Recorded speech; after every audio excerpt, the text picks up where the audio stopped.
I want to talk about bankruptcies and bankruptcy trustees, in particular and including the United States trustee. One of the best and quickest ways to stop any foreclosure or eviction is to file a bankruptcy, because the minute you file it, you get what's called the automatic stay. And the automatic stay is very powerful.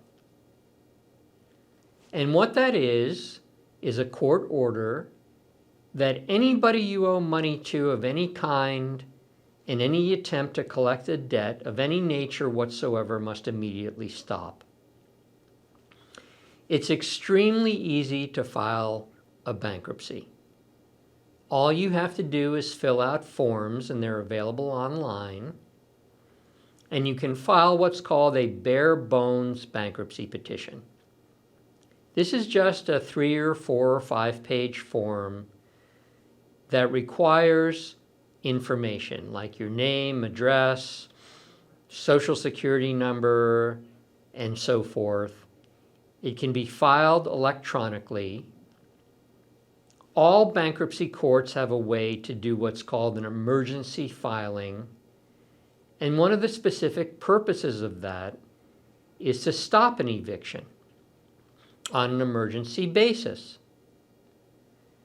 Now, the courts take these bankruptcies, and in particular the automatic stay, very seriously. For example, in California, in the Sundquist case that was supposedly handled by California attorney Denise Henderson, bank-related parties violated the automatic stay by trying to proceed with a foreclosure or eviction after the homeowner filed bankruptcy, and the judge awarded them more than $45 million. That's extraordinary. It is well known that juries sometimes go crazy and react emotionally when they hear about bad conduct and give people awards that are too big. But this was a judge who knows not to be emotional, who knows to be objective, and who knows to award damages that are proportional to the harm that's occurred.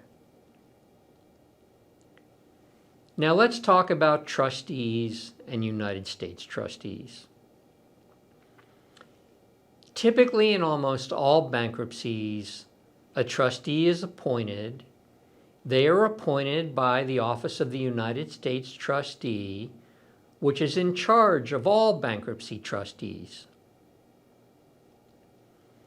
And they are required by law to monitor the bankruptcy and to make sure that the laws that apply to bankruptcies are followed and enforced.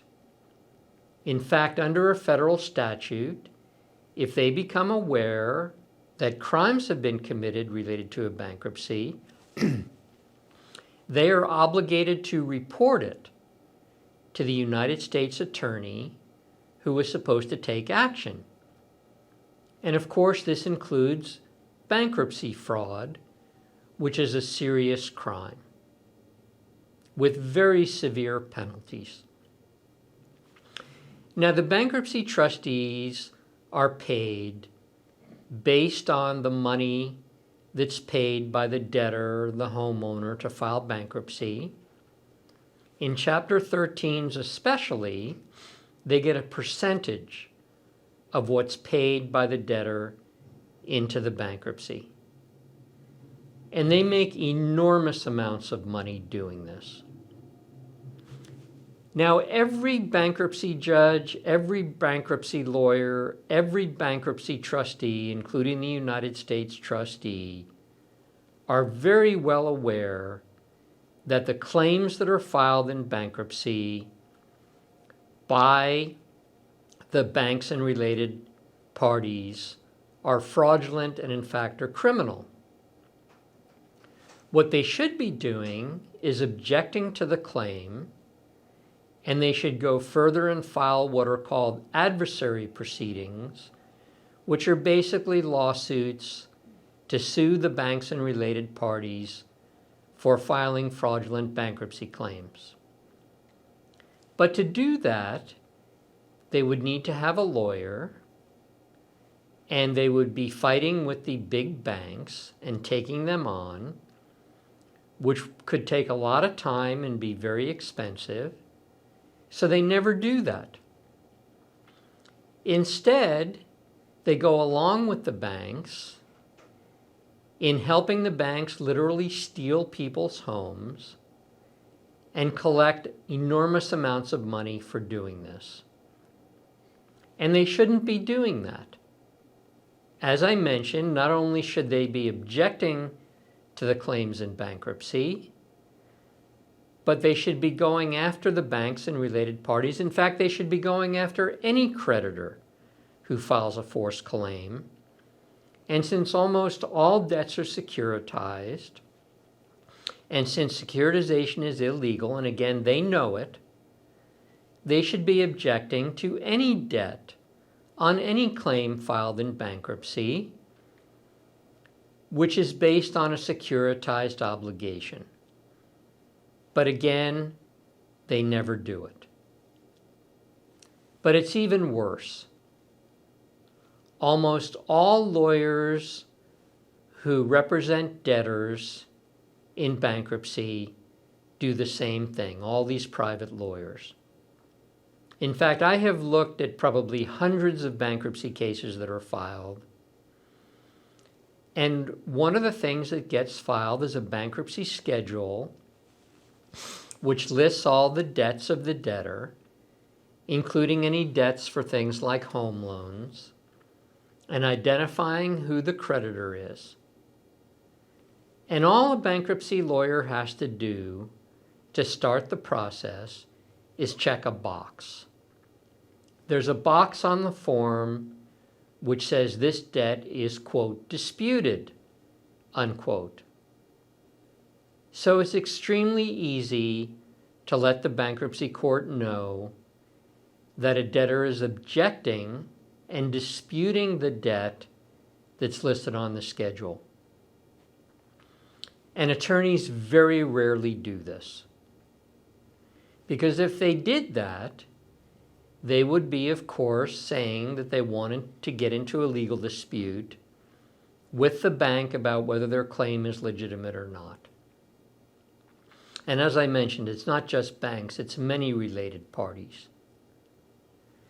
And since somebody is filing bankruptcy, they probably don't have a lot of money. So lawyers are very reluctant to start a fight with the banks. They should also be demanding that the trustee take action. And I've already explained what the trustee is supposed to do. Bankruptcy trustees are considered fiduciaries. That means they have the highest responsibility known in the law. Fiduciary duties are the highest that are known in the law. So there are millions and millions of bankruptcy cases that have been filed by millions of bankruptcy lawyers where bankruptcy fraud has occurred, but of course nobody's doing anything about it. But they should be. And one of my goals is to try to encourage lawyers, and by the way, these lawyers that are doing this are committing gross malpractice. They're supposed to be representing their client's interest, and no matter how much money they're paid or not paid, they're supposed to be protecting their clients, and they simply don't do it. So all these millions of homeowners have excellent claims for malpractice against these lawyers, and those claims should be filed. And one of the good things about this is almost all lawyers have malpractice insurance. In fact, in many states like California, it's pretty much required. And therefore, there's an easy way to collect money from these lawyers And I hope that millions of homeowners start filing these malpractice claims. And of course, claims can be made against the bankruptcy trustees and the United States trustee for violating the law, for aiding and abetting the banks in stealing millions of people's homes.